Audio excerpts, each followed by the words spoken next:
तो हेलो बच्चों, नमस्कार। मैं अक्षय आपका एक बार फिर स्वागत करता हूं और आप सब एकदम बेहतरीन होंगे, जबरदस्त होंगे। और जो क्लास 10th वाले बच्चे हैं उनकी जो पढ़ाई यानी कि तैयारी है बहुत ही जबरदस्त तरीके से चल रही होगी और आप बहुत ही मेहनत कर रहे होंगे क्योंकि जो बोर्ड एग्जाम है वो आने वाले हैं। ठीक है, तो उसी सिलसिले में जो हमने ये जो महत्वपूर्ण प्रश्न जो चलाए हैं यानी कि जो क्वेश्चन सीरीज 100 क्वेश्चन की सीरीज है ना, उसमें एक और महत्वपूर्ण प्रश्न ये है कि समीकरण को रैखिक समीकरण में बदलकर हल कीजिए। सबसे पहली बात तो ये है कि समीकरण जो क्लास 10th में वो 3 प्रकार से यानी कि हल करे जाते हैं। आपको पता होगा कौन कौन सी। नंबर 1 प्रतिस्थापन विधि, नंबर 2 वज्र गुणन विधि और नंबर 3 विलोपन विधि। तो पहले जानते हैं कि प्रतिस्थापन विधि क्या होती है। प्रतिस्थापन विधि वो विधि होती है जिसमें एक पद प्रतिस्थापित कर दो और x का मान जो निकले वो दूसरे समीकरण में आप रख दो। उसके बाद विलोपन विधि क्या होती है, जिसमें एक पद विलुप्त कर दो। विलोपन का मतलब एक पद विलुप्त कर दो, या x विलुप्त कर दो या y विलुप्त कर दो। और जो वज्र गुणन विधि है जिससे सॉल्व होते हैं सवाल, वो आपके में इस बार नहीं है। ठीक है, तो इसे देखते हैं, या तो आप विलोपन विधि से कर लो या वज्र गुणन विधि से, वो विलोपन या प्रतिस्थापन विधि से। तो देखते हैं, देखो कि समीकरण को रैखिक समीकरण में बदलकर हल कीजिए। ठीक है, तो इसे पहले किस में बदलोगे, रैखिक समीकरण में। कैसे बदलोगे, देखो इधर ये कितना लिखा है, 7x - 2y बटे xy और बराबर 5 है। ये x 8x प्लस 7y बटे xy बराबर 15 है। तो xy एक बार 7x के नीचे लिख लो, एक बार 2y के नीचे। तो लिखते हैं, देखो 7x बटे xy और ये माइनस है, यहाँ माइनस रख लिया, 2y बटे xy और बराबर 5। इतनी बात समझ में आई। ठीक है, देखो आगे, ये x से x कैंसिल और ये y से y कैंसिल हो गया।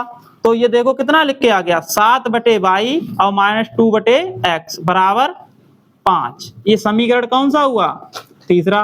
कहना समझ में आ गया। उसके बाद इसी प्रकार से इसको भी बदल लेते हैं। देखो बदलो कैसे, 8x बटे xy और प्लस 7y बटे xy बराबर कितने हो गए, 15 हो गए। देखो x से x कैंसिल हो गया और ये y से y कैंसिल, 8 बटे y और प्लस 7 बटे x और बराबर 15। ये समीकरण कौन सा हुआ, चौथा।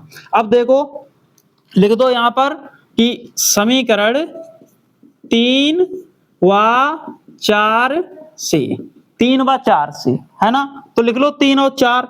तीसरा क्या है, 7 बटे y और -2 बटे x और बराबर 5। ये कौन सा है, तीसरा है। और चौथा क्या है, 8 बटे y और प्लस 7 बटे x और बराबर 15। ये चौथा है।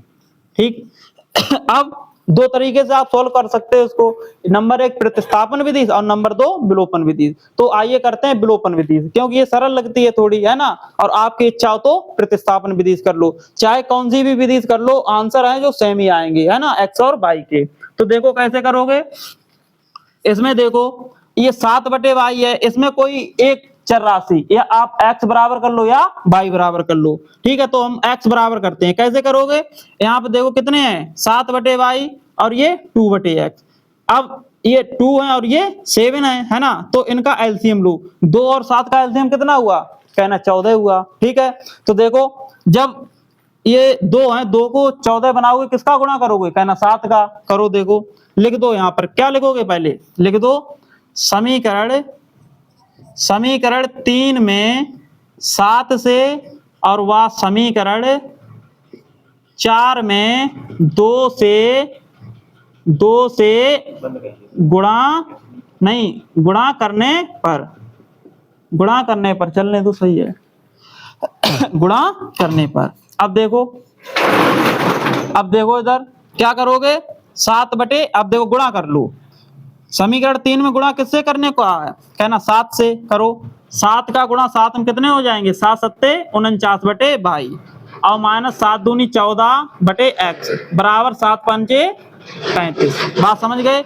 उसके बाद ये देखो, इसमें जो समीकरण 4 है इसमें गुणा करने किसमें बोला है, कहना 2 से। किससे, 2 से। देखो करो गुणा 2 से, कितने हो जाएंगे, 2 8 16 और बटे y और प्लस 7 दूनी 14 बटे x बराबर 15 दूनी 30।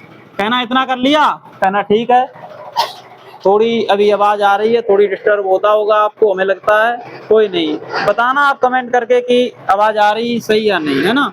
अब देखो यहाँ पर ये माइनस का है और ये प्लस का, ये किसका है, ये माइनस का है और ये प्लस का।